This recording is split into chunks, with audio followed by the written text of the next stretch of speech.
Everyone, welcome back to my channel. कैसे हो आप सभी लोग? आई एम श्योर कि आप सभी लोग ठीक होंगे। तो चलिए हम लोग आज का वीडियो स्टार्ट करते हैं। इस वीडियो में हम लोग जो है क्लिनिकल टीचिंग वाला जो क्वेश्चन है उसे डिस्कस करेंगे। काफ़ी इंपॉर्टेंट क्वेश्चन है और मैं आपको बहुत ही सिंपल और ईजी लैंग्वेज में समझाऊंगी। तो चलिए वीडियो को स्टार्ट करते हैं, ठीक है। तो सबसे पहले तो हम ये डिस्कस करेंगे कि क्लिनिकल टीचिंग होती क्या है, ठीक है। तो इसमें जो है हमें दो वर्ड दिख रहे हैं, ठीक है। पहला तो क्लिनिकल और दूसरा होता है टीचिंग, ठीक है। अब क्लिनिकल वर्ड किस चीज़ से रिलेट करता है? क्लिनिकल वर्ड हम मान लो हमारी नर्सिंग फील्ड में क्लिनिकल ड्यूटीज़ वगैरह होती है, क्लिनिकल पोस्टिंग होती है, इससे रिलेट करता है, यानी कि एक प्रैक्टिकल चीज़ों से रिलेट करता है, ठीक है। और टीचिंग यानी कि पढ़ाना, ठीक है। तो क्लिनिकल टीचिंग जो है वर्ड ये डिस्क्राइब करता है कि जो हम थ्योरी के इसमें पढ़ते हैं, जैसे कि हमारा क्या है, प्रोफेशन है, नर्सिंग प्रोफेशन है, ठीक है। अब इसमें हमें क्या सिखाया जाता है कि पेशेंट को हमें कैसे केयर प्रोवाइड करनी है और कैसे प्रोसीजर्स करने हैं, ठीक है। तो क्लिनिकल टीचिंग क्या होती है? जब जो चीज़ें हम हमारी थ्योरी में बुक में पढ़ते हैं उन उस थ्योरी को प्रैक्टिकल वे में परफॉर्म करना या प्रैक्टिकल वे में सिखाना क्लिनिकल टीचिंग कहलाती है, ठीक है। अभी होती कैसे? तो मान लो हॉस्पिटल में जो डेमोन्स्ट्रेशन वगैरह होते हैं, ठीक है, बेड साइड पे पेशेंट केयर की जाती है, ठीक है। तो ये सारी जो टीचिंग होती है ये क्या कहलाता है? क्लिनिकल टीचिंग कहलाता है। और क्लिनिकल टीचिंग जो है नर्सिंग की फील्ड में बहुत ज़्यादा इंपॉर्टेंट होता है, क्योंकि थ्योरी इनके नॉलेज में और प्रैक्टिकल के नॉलेज में कहीं ना कहीं पे बहुत सारे डिफरेंस होते हैं, ठीक है। क्योंकि इंसान जब थ्योरी पढ़ता है और जब उसे प्रैक्टिकल करने जाता है तो उसे कई चीज़ें अलग देखने के लिए मिलती है। इसीलिए जो है क्लिनिकल टीचिंग बहुत इंपॉर्टेंट होती है और हमारी फील्ड में तो बहुत इंपॉर्टेंट होती है। हर एक छोटा से छोटा प्रोसीजर जो है वो थ्योरी से लेकर क्लिनिकल तक करना बहुत ज़रूरी होता है। तभी उसी के बाद ही हमारी जो स्किल्स है वो डेवलप हो पाती है, ठीक है। क्लिनिकल टीचिंग क्या होती है, अब हम इंट्रोडक्शन देखेंगे इसका, ठीक है। Clinical teaching is an important part of nursing education where student learn practical skills in hospital और clinic settings. It help in connecting theory with real patient care, ठीक है। क्लिनिकल टीचिंग क्या है? एक बहुत ही इंपॉर्टेंट पार्ट है nursing education का, जहाँ पे स्टूडेंट क्या सीखते हैं? प्रैक्टिकल स्किल्स सीखते हैं हॉस्पिटल में या फिर जो है क्लिनिकल सेटिंग में। और जो है स्टूडेंट्स को ये चीज़ जो है थ्योरी को प्रैक्टिकल से जो है कनेक्ट करने में हेल्प प्रोवाइड करती है। जैसे कि हम लोग देखते हैं, हम हमारा जो ओबीजी होता है या फिर हमारा मेडिकल सर्जिकल होता है, ठीक है। तो यहाँ पे हम लोग क्या देखते हैं? सिर्फ थ्योरी देखते हैं कि भाई ये डिसीज़ होती है, इसमें ये होता है, ठीक है। अब इसमें प्रैक्टिकली क्या होता है वो चीज़ें हमने थोड़ी देखी है। अब ये चीज़ें हम कहाँ देखेंगे? हम क्लिनिकल पोस्टिंग में देखेंगे या फिर क्लिनिकल लर्निंग में देखेंगे कि भाई ये चीज़ें एक्चुअल में होती क्या है। जैसे कि हमारे मेडिकल सर्जिकल में हम क्या पढ़ते हैं सबसे ज़्यादा? सीओपीडी। अब सीओपीडी का पेशेंट कैसा होता है, उसे कैसे केयर देनी है। तो ये चीज़ें कहाँ पे सीखेंगे हम लोग? हॉस्पिटल सेटिंग में सीखेंगे कि नहीं, या फिर क्लिनिकल सेटिंग में, क्लिनिकल पोस्टिंग में सीखेंगे। इसीलिए जो क्लिनिकल टीचिंग होती है ये बहुत ही इंपॉर्टेंट होती है। और इसके थ्रू जो है जो नर्सिंग स्टूडेंट होते हैं उन्हें जो है थ्योरी वाले जो नॉलेज है उसका प्रैक्टिकल दिखाया जाता है, ताकि उनकी जो स्किल्स है, जो नॉलेज है, वो डेवलप हो सके और वो हर एक केयर को परफॉर्म करने में जो है बेहतर बन सके, ठीक है। अब देखते हैं definition. Clinical teaching is the process of teaching nursing students in clinical areas to develop knowledge, skills and professional attitude through direct patient care. Clinical teaching क्या है? एक ऐसी प्रोसेस है जहाँ पर नर्सिंग स्टूडेंट्स को जो है क्लिनिकल एरियाज में टीच किया जाता है, पढ़ाया जाता है, ताकि उनकी जो नॉलेज है, उनका जो स्किल्स है और जो प्रोफेशनल एटीट्यूड्स है वो उन्हें सिखाया जा सके और वो डायरेक्ट जो है पेशेंट की केयर दे सके, ठीक है।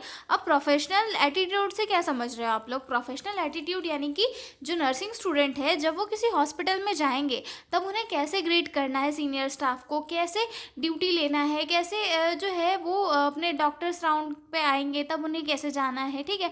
और या फिर जो केयर प्लान कैसे बनाने हैं उन्हें अपनी हॉस्पिटल की फाइल में, ये सारी चीज़ें जो है क्लिनिकल टीचिंग में सिखाई जाती है, ठीक है। अब देखते हैं ऑब्जेक्टिव्स ऑफ क्लिनिकल टीचिंग की क्या क्या ऑब्जेक्टिव होता है, ठीक है। तो इसमें सबसे पहला ऑब्जेक्टिव है apply theoretical knowledge into practice. जो थ्योरी का नॉलेज है उसे प्रैक्टिकल इसमें अप्लाई करने के लिए बच्चों को जो है क्लिनिकल टीचिंग की जाती है, क्योंकि बच्चे जो है थ्योरी में जो पढ़ रहे हैं उसको भी समझे और उसको जो रियल में हो रहा है, मतलब जो रियल में उन्हें नर्सिंग केयर देनी है उसमें भी वो समझ सके, ठीक है। Develop clinical skills and techniques. और क्लिनिकल स्किल्स को बच्चों की जो है क्लिनिकल स्किल्स को डेवलप किया जा सके और जो टेक्निक्स होती है उन्हें वो समझ सके, इसीलिए जो है दिया जाता है, ठीक है।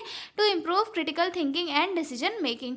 नर्सिंग स्टूडेंट के अंदर या फिर जो नर्सिंग प्रोफेशनल्स होते हैं उनके अंदर जो है क्रिटिकल थिंकिंग और डिसीजन मेकिंग वाली जो प्रोसेस होती है उसे और ज़्यादा अच्छे से बिल्डअप करने के लिए जो है क्लिनिकल टीचिंग कराई जाती है। मतलब कभी कभी तो ये होता है कि ऐसी क्रिटिकल कंडीशंस क्रिएट करते हैं और फिर वहाँ पे बोलते हैं कि तुम यहाँ पर जो है डिसाइड करो कि क्या करना है तुम्हें, ठीक है। उसके बाद आता है to develop communication and interpersonal skills. और वो जो है नर्सिंग स्टूडेंट के अंदर जो है एक कम्युनिकेशन होना बहुत ज़रूरी होता है। एक अच्छा कम्युनिकेशन किसी भी प्रोफेशन को और बेहतर बनाता है। तो कम्युनिकेशन की जो प्रोसेस है या फिर जो इंटरपर्सनल स्किल्स है उन्हें डेवलप करने के लिए जो है बच्चों को क्लिनिकल टीचिंग कराई जाती है, ठीक है। To provide safe effective nursing care, और सेफ इफेक्टिव नर्सिंग केयर करवाने के लिए क्लिनिकल टीचिंग कराई जाती है। अगर हम नर्सिंग स्टूडेंट रहेंगे और उसी दौरान हम बच्चों को कहेंगे कि आप पेशेंट पे केयर करो हमारे देखते देखते में, मतलब कि वहाँ पर उनका टीचर भी रहेगा और टीचर पहले परफॉर्म करके बताएगा कि ये आपको ऐसे ऐसे जैसे कि नेल केयर करना है, ठीक है। तो टीचर पहले पूरी प्रोसेस स्टेप बाय स्टेप करके बताएगा और उसके बाद जो है स्टूडेंट जाके वही उसी प्रोसेस को स्टेप बाय स्टेप करेगा, ठीक है। तो ये क्या कहलाता है, क्लिनिकल टीचिंग कहलाता है, जहाँ पे पेशेंट को सेफ इफेक्टिव केयर देने के लिए जो है स्टूडेंट्स को स्किल्स सिखाई जाती है और उनके नॉलेज को अपग्रेड किया जाता है, ठीक है। अब अगला देखते हैं हम लोग। अगला पॉइंट आता है हमारा मेथड्स ऑफ क्लिनिकल टीचिंग की। मेथड्स कौन कौन सी होती है क्लिनिकल टीचिंग की, ठीक है। तो इसमें सबसे पहली आती है डेमोन्स्ट्रेशन एंड रिटर्न डेमोन्स्ट्रेशन, ठीक है। यानी कि पहले तो टीचर करके बताएगा और उसके बाद जो है स्टूडेंट से वापस रिटर्न डेमोन्स्ट्रेट करवाएगा। Teacher perform then student repeats, okay. Bed side teaching यानी कि जब पेशेंट बेड साइड पे प्रेजेंट होता है तो उस टाइम पे कैसे कैसे क्या करना है, कौन सी प्रोसीजर करना है वैसे सिखाना। जैसे कभी कभी होता है ना IM इंजेक्शन लगाना, ठीक है। तो पहले तो डमी पे सिखाया जाता है लेकिन उसके बाद बेड साइड पेशेंट के ऊपर भी सिखाया जाता है, चाहे वो IV चेंज करना हो, कैथेटर लगाना हो, सारी चीज़ें, ठीक है। उसके बाद nursing round, discussion about patient care, nursing round वगैरह होते हैं उनके बारे में सिखाना, ठीक है। केस स्टडी और केस प्रेजेंटेशन के थ्रू भी जो है स्टूडेंट को क्लिनिकल टीचिंग कराई जाती है, ठीक है। Detail study of patient condition, मतलब स्टूडेंट्स क्या होते हैं एक एक पेशेंट लेते हैं और उनकी जो क्लिनिकल कंडीशन होती है उसके बारे में डिस्कस करते हैं, ठीक है। उसके बाद अगला पॉइंट आता है हमारा प्रिंसिपल ऑफ क्लिनिकल टीचिंग की। इसके कौन कौन से प्रिंसिपल है, ठीक है। तो इसमें सबसे पहला आता है कि कोरिलेट थ्योरी विथ प्रैक्टिकल, ठीक है। अब इसका एक सबसे मेजर प्रिंसिपल होता है कि जो थ्योरी में लिखा हुआ है, जो बुक्स में लिखा हुआ है, उसे प्रैक्टिकल से रिलेट करना या प्रैक्टिकल से कनेक्ट करना, बच्चों को प्रैक्टिकल स्किल्स सिखाना, ठीक है।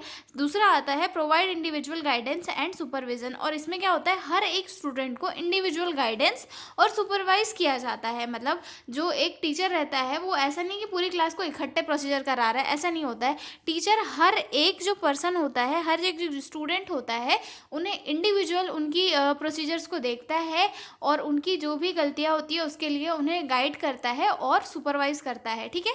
उसके बाद थर्ड प्रिंसिपल आता है इसका maintain safe and supportive environment. और जब भी जो स्टूडेंट्स है वो अगर किसी भी क्लिनिकल एरिया में वर्क कर रहे हैं तो वहाँ पर हमेशा जो है सेफ और सपोर्टिव इन्वायरमेंट प्रोवाइड कराना बहुत ज़रूरी है, क्योंकि हो सकता है कभी पेशेंट स्टूडेंट के साथ गलत व्यवहार कर ले या फिर जो स्टूडेंट्स है वो पेशेंट को सही तरीके से ट्रीट ना करे, उनकी केयर में कोई गलती कर दे या फिर जो प्रोसीजर सही तरीके से करना था वो ना करे। तो वहाँ पर हमेशा जो एक सेफ और सपोर्टिव इन्वायरमेंट हमें रखना है ताकि बच्चों से भी कोई गलती ना हो और वो पेशेंट को कभी हार्म ना पहुँचा सके, ठीक है। Encourage active participation of student, और हमें हमेशा स्टूडेंट्स को जो है इनकरेज करना है कि वो एक्टिवली हर एक प्रोसीजर में पार्टिसिपेट करे और अपनी स्किल्स को जो है अच्छे से अपग्रेड करे, ठीक है। Give continuous feedback and evolution, और स्टूडेंट्स को हमेशा जो है कंटिन्यूस फीडबैक देते रहना है और इवोल्यूएट भी करते रहना है उनकी परफॉर्मेंस को, ठीक है। अब ये बेसिक प्रिंसिपल हो गए हमारे क्लिनिकल टीचिंग के। अब हम देखेंगे इसके कुछ एडवांटेज।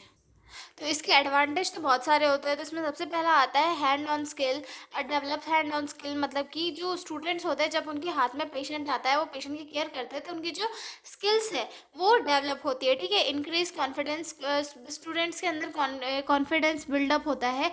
मतलब कि अगर हम थ्योरी पढ़ रहे हैं और एकदम से अगर किसी इंसान को लेकर पेशेंट के पास खड़ा कर देंगे तो क्या वो उतने अच्छे से केयर कर पाएगा। और वहीं अगर हम पेशेंट को डमी के ऊपर जो स्टूडेंट है वो डमी के ऊपर परफॉर्म करेगा, फिर किसी किसी टीचर के सुपरविज़न में वो किसी पेशेंट के ऊपर परफॉर्म करेगा तो उसके अंदर कॉन्फिडेंस बिल्ड होगा कि नहीं मैंने ये पेशेंट के ऊपर पहले किया था, मेरे टीचर में देखा था, अब मैं अच्छे से कर लूँगा। तो ये क्या करता है, कॉन्फिडेंस को बिल्डअप करता है। ठीक है, इम्प्रूव प्रॉब्लम सॉल्विंग एबिलिटी। और जब कई बार कंडीशन ऐसी आती है कि क्लिनिकल सेटिंग्स में स्टूडेंट्स को जो है क्राइसिस बना कर दिए जाते हैं, मतलब एक क्राइसिस क्रिएट किए जाते हैं ताकि स्टूडेंट वहाँ पे जो है प्रॉब्लम को सॉल्व कर सके। तो यहाँ पर जो स्टूडेंट्स हैं उन्हें प्रॉब्लम सॉल्विंग एबिलिटी को जो है बिल्डअप कराना सिखाया जाता है। ठीक है, help in better understanding of patient care. और जो क्लिनिकल टीचिंग होती है वो स्टूडेंट्स को जो है एक अच्छी अंडरस्टैंडिंग, मतलब जो पेशेंट केयर है वो अच्छी तरीके से समझने में हेल्प प्रोवाइड करता है। ठीक है, तो ये हो चुका है हमारा क्लिनिकल टीचिंग वाला क्वेश्चन ख़त्म। अब हम मिलेंगे अगले वीडियो में एक नए क्वेश्चन के साथ। और हाँ, अगर आपको PDF नोट्स की रिक्वायरमेंट हो तो डिस्क्रिप्शन में मेरा मेल दिया हुआ है, आप उस पर कांटेक्ट करके PDF नोट्स ले सकते हो। तो मिलते हैं हम लोग अगले वीडियो में, तब तक के लिए बाय बाय।